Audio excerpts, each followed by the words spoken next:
देखिए, एक जानी मानी नेता है, वैसे देखा जाए तो काश्तकार के हितों से यशपाल जी मलिक, जो कि आज यहाँ इसे जो दिल्ली में ये प्रदर्शनी लग रही डेयरी है, एक्सपो। हाँ, डेयरी का जो प्रोजेक्ट लग रहा है, ये यहाँ आए हैं। थोड़ा सा आप अपना, सबसे पहले तो अपना रेफरेंस नाम बताते हुए, कहाँ के रहने वाले, आप बड़े नेता हैं, आप थोड़े दिनों पहले सोनपुर में भी आए थे। मैं यशपाल मलिक हूँ, रहता वर्तमान में गाज़ियाबाद में हूँ। मेरा जो डिस्ट्रिक्ट है वो मुजफ्फरनगर है, और मैंने 2006 से लेके जो 13 राज्य हैं उनमें जाट आरक्षण की मूवमेंट को लीड किया है। और आज मैं जाट आरक्षण देखेगी रे 5% आप। हाँ, 14 में मिल भी गया था, वो बाद में सुप्रीम कोर्ट ने कैंसिल कर दिया। उसके बाद अभी भी संघर्ष जारी है।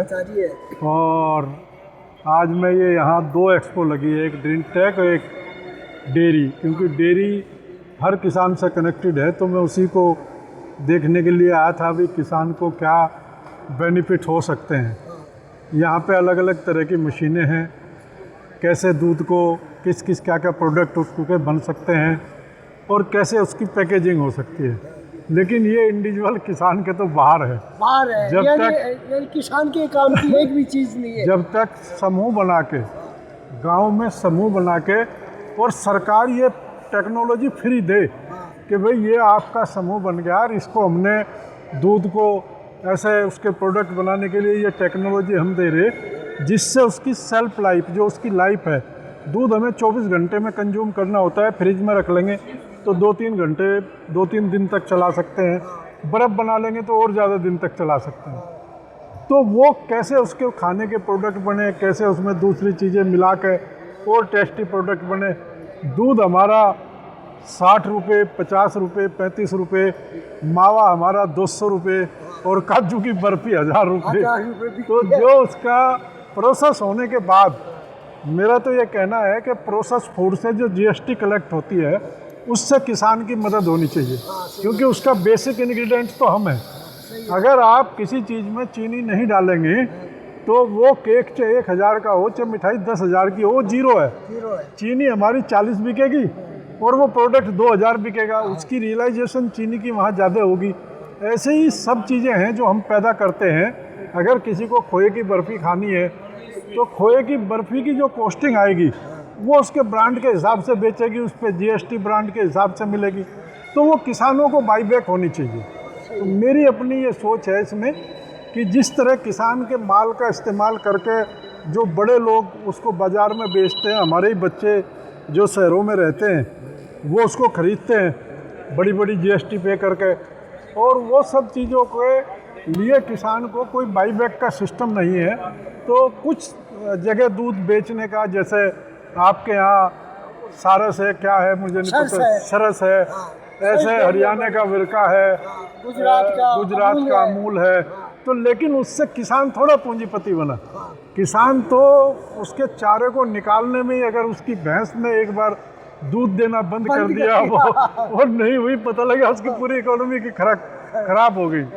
अगर वो ज्ञापन हमारे यहाँ बोलते हैं, अगर वो नहीं होगी एक ब्यात में, तो वो उसके जो जमा पूंजी उसको भी खा जाएगी। तो ये तमाम चीज़ें हैं जिस पर आजकल जो सरकारें बैठी हैं उसका किसान से कोई मतलब नहीं है। बहुत बड़ा जीएसटी कलेक्शन होता है किसान के, और हर चीज़ जो खाने की बनेगी उसमें किसान का योगदान है। किसान नहीं हो तो कुछ नहीं, खाने में कुछ नहीं मिलेगा। तो चाहे किसान के गाढ़ा पड़ता है तो किसान के, ये तमाम चीज़ें हैं। आप लोग इतनी दूर से राजस्थान से आए, आपका भी स्वागत है दिल्ली में, और जो कार्यक्रम आप यहाँ करने के लिए आए भाई, अपने किसानों को दिखाएं, अपने किसानों को बताएं भाई किस तरह के मेले लगते हैं, क्योंकि यहाँ से सब नहीं आ सकते यहाँ पे।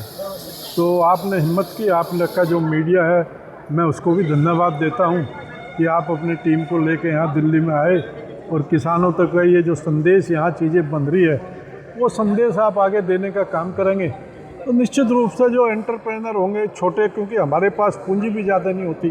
अभी मैं मशीन पूछ रहा था 2 करोड़ की, 50 लाख की, 25 लाख की, फिर उस मशीन को रखने के लिए जगह चाहिएगी, वो भी शहरों में करोड़ों रुपए की है, इंडस्ट्रियल एरिया में। तो सरकार को जिस तरह से चाइना ने डेवलप किया है सरकार को इस तरह से काम और फैक्ट्रियों का रोज़गार आम आदमी को देने के लिए तैयार करने पड़ेंगे।